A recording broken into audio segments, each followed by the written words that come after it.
Let's get ready to rumble! You can't handle the truth.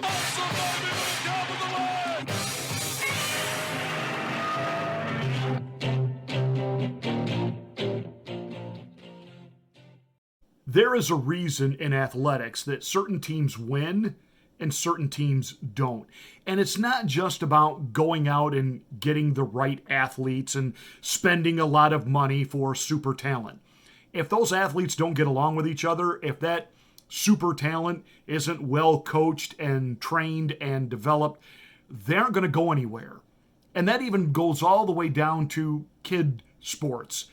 Every team, the first practice of the year, they get the pep talk and they all say, we want the championship. But only a few teams are willing to actually pay the price, don't miss this, of the work that is involved to make that happen. I can tell you as a former educator, school administrator, but I also served as the president of 2 different athletic leagues.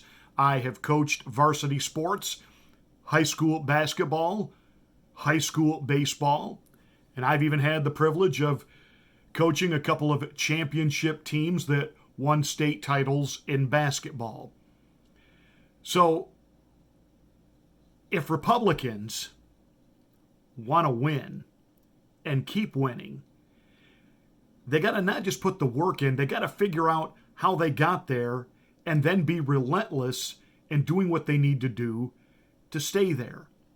Republicans have this bad habit of identifying problems.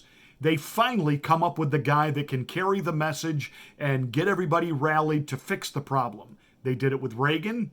They did it with Trump. But then usually what happens, it's kind of like once the problem gets kind of quasi-fixed, well, then the Republicans don't want to stick with the guy that got them there. They don't want to stick with use the metaphor of your choosing, the arm that continually gets them the touchdowns, the pitcher that continually gets them the strikeouts. They don't want to stick with the guy. They don't want to stick with the plan because they want to be liked and they want to be asked to go to things hosted by Hollywood, and they want to be in on all of the cocktail parties, and they want to be, quote unquote, accepted. And so because of that, when we do score one, we don't stay there.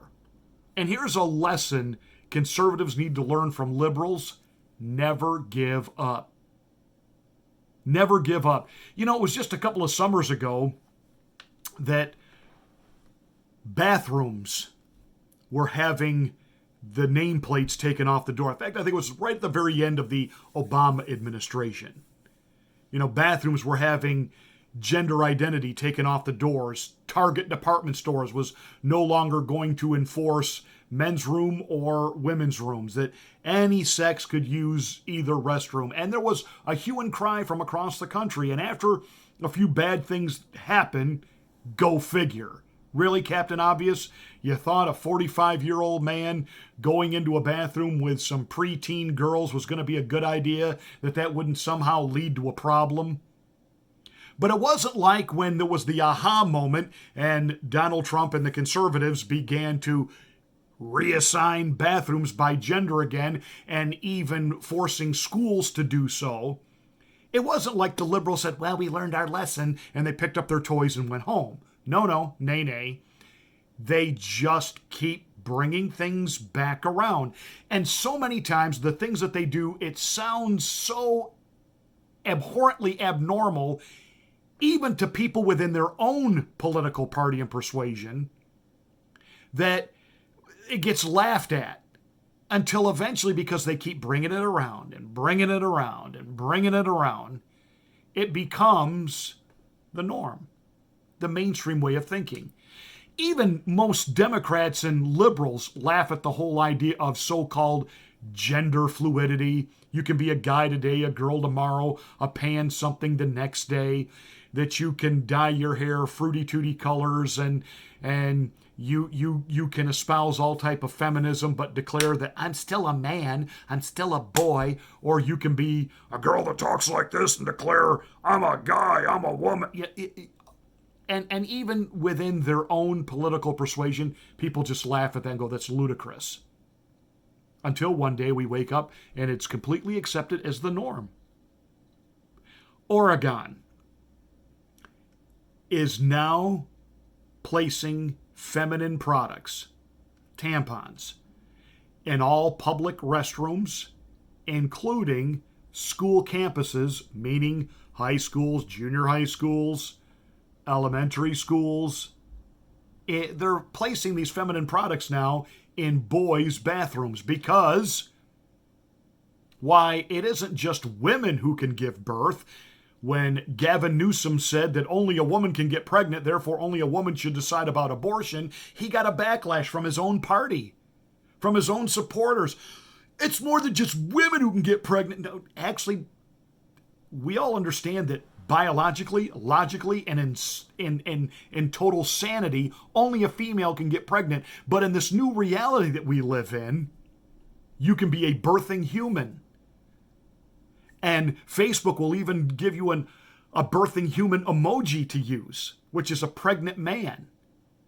Because apparently men can have babies, and when that happens, I'm telling you, that is completely abnormal, unnatural, and these people actually ought to be in jail for child endangerment.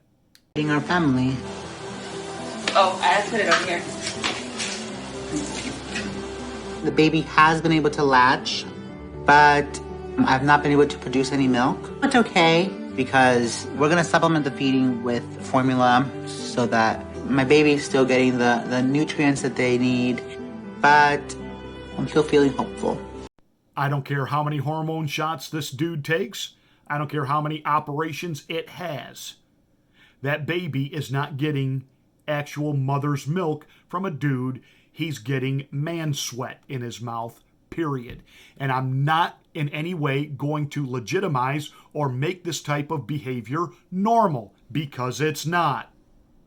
And when a state like Oregon can succeed in putting feminine products in bathrooms, it just shows you the relentlessness of liberals. They just keep coming. And when they lose, they just keep coming. And when they lose, they just keep coming. Now we have the whole flare-up over abortion. And we have the liberals going out of their mind. And again, this is not about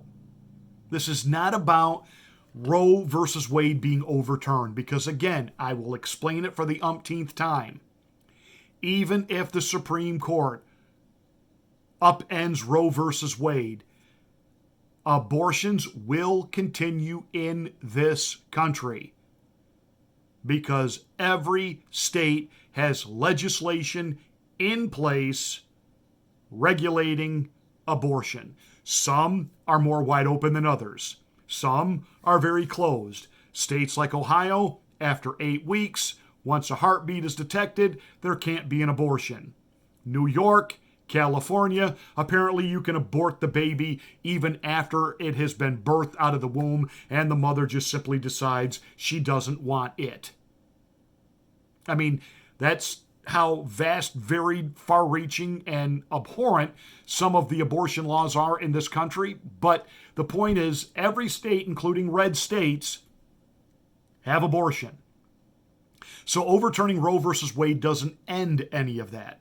That's a whole straw man argument that was only cooked up for one reason by the Democrats in a last-ditch effort. They have, as I keep saying, nothing to run on for these midterm elections. They can't run on the economy. They can't run on crime. They can't run on the border. They can't run on the pandemic. There's nothing for them to run on.